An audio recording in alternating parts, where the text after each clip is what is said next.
ఎంతటి పెద్ద నేరగాడైనా ఎక్కువ కాలం చట్టం నుంచి తప్పించుకుని పారిపోలేడు. కాస్త ఆలస్యమైన తప్పు చేసిన వాడికి శిక్ష తప్పదు.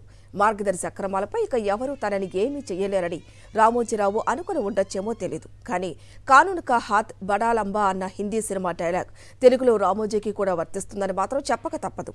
తెలంగాణ హైకోర్టులో మార్గదర్శి కేసు కొట్టివేయించుకునే రామోజీకి సుప్రీంకోర్టు షాక్ ఇచ్చిన సంగతి తెలిసిందే. త్వరలోనే మార్గదర్శి దుర్మార్గాలు, రామోజీ అక్రమాలు, ఆర్థిక అవకతవకలు, చట్టవిరుద్ధ లావాదేవీలు అన్ని వెలుగులోకి వస్తాయంటున్నారు న్యాయరంగ నిపుణులు.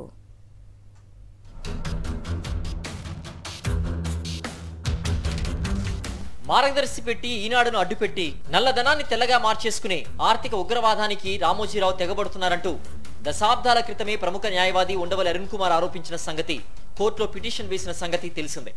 దివంగత ముఖ్యమంత్రి వైఎస్ఆర్ హయాంలో మార్గదర్శి ఫైనాన్స్ లో ఆర్బీఐ నిబంధనలకు విరుద్ధంగా డిపాజిట్లు సేకరిస్తున్నారన్న ఫిర్యాదుపై దర్యాప్తు చేసి అక్రమాలు జరిగినట్లు నిర్ధారించారు. ఇకపై డిపాజిట్లు సేకరించమని న్యాయస్థానానికి వివరణ ఇచ్చిన రామోజీరావు ఆ తర్వాత కూడా వేరే పేరు మీద డిపాజిట్లు సేకరించారని సిఐడి విచారణలో తేలిందంటున్నారు.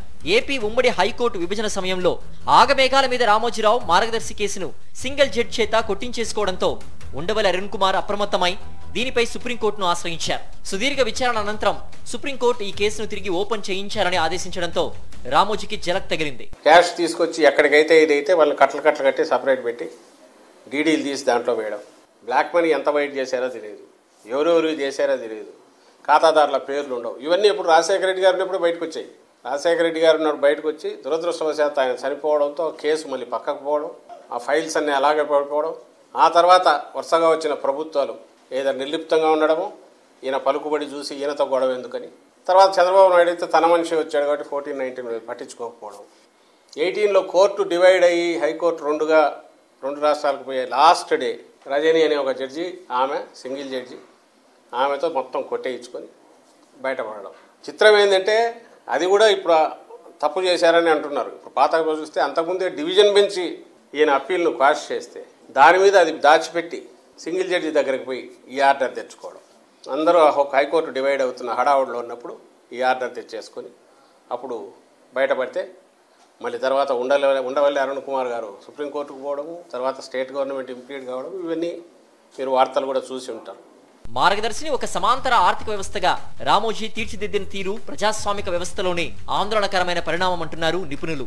మాఫియా డాన్లు, ఆర్థిక ఉగ్రవాదులు చట్టాలకు దూరంగా ఉంటూ అక్రమాలకు తెగబడుతూ ఉంటారు. రామోజీరావు మాత్రం చట్టబద్ధ వ్యవస్థలో కాలక్షేపం చేస్తూ నిబంధనలకు పాతరేయడం క్షమించరాని నేరమే అంటున్నారు వారు. భవిష్యత్తులో కొత్త చట్టాలు చేయాల్సి వచ్చినప్పుడు మార్గదర్శి కేసును దృష్టిలో పెట్టుకుని కొత్త అధికరణలు పెట్టాల్సి ఉంటుందని వారంటున్నారు.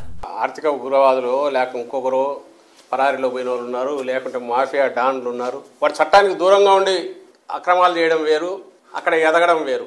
మాఫియా డాన్లు కానీ ఇంకోరు కానీ ఇక్కడ ఉంటే ఈ చట్టాలనే వాడుకొని, వీటిలో లొసుగులనే వాడుకొని, సమాజంలో పరపతిని పెంచుకొని దాని మీదనే ఒక పెద్ద ఆకాశ హర్మాన్ని నిర్మించడం, ప్రపంచంలోనే అతిపెద్ద నైతిక రుజువర్తన కలిగిన మహాప్రవక్తల్లాగా వీళ్ళు బయటికి రావడం, అక్కడి నుంచి రాజకీయాలు కూడా శాసించేంత వరకు పోవడం, ఇదే ఆందోళన కలిగించే విషయం. అలాంటి ఒక క్లాసిక్ కేసు ఏది అని అంటే ఈరోజు రామోజీరావు, ఈనాడు గ్రూపు, మార్గదర్శి గ్రూపు సంస్థలు, వీటి భాగవతం అంతా దీంట్లో బయటపడుతుంది.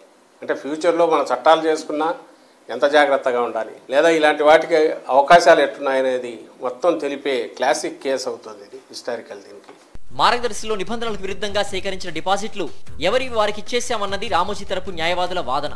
అయితే అసలు డిపాజిట్లు సేకరించడమే శిక్షార్హమైన నేరమన్నది సీనియర్ న్యాయవాదుల భావన.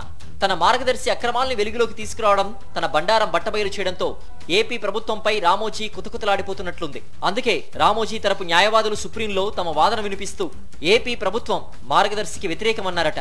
దానికి సుప్రీం న్యాయమూర్తి తిరుగులేని కౌంటర్ ఇచ్చారు.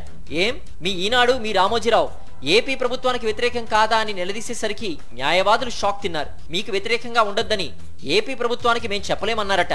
మార్గదర్శి కేసులోనే గతంలోనూ ఓ సుప్రీం న్యాయమూర్తి రామోజీని ఉద్దేశించి ఆయనకు 2 మాస్కులు ఉంటాయి, ఏది అవసరమైతే దాన్ని పైకి తీస్తారు, ఓసారి మార్గదర్శి మాస్క్ తీస్తే మరోసారి మీడియా మాస్క్ తీస్తారని చమత్కరించారట.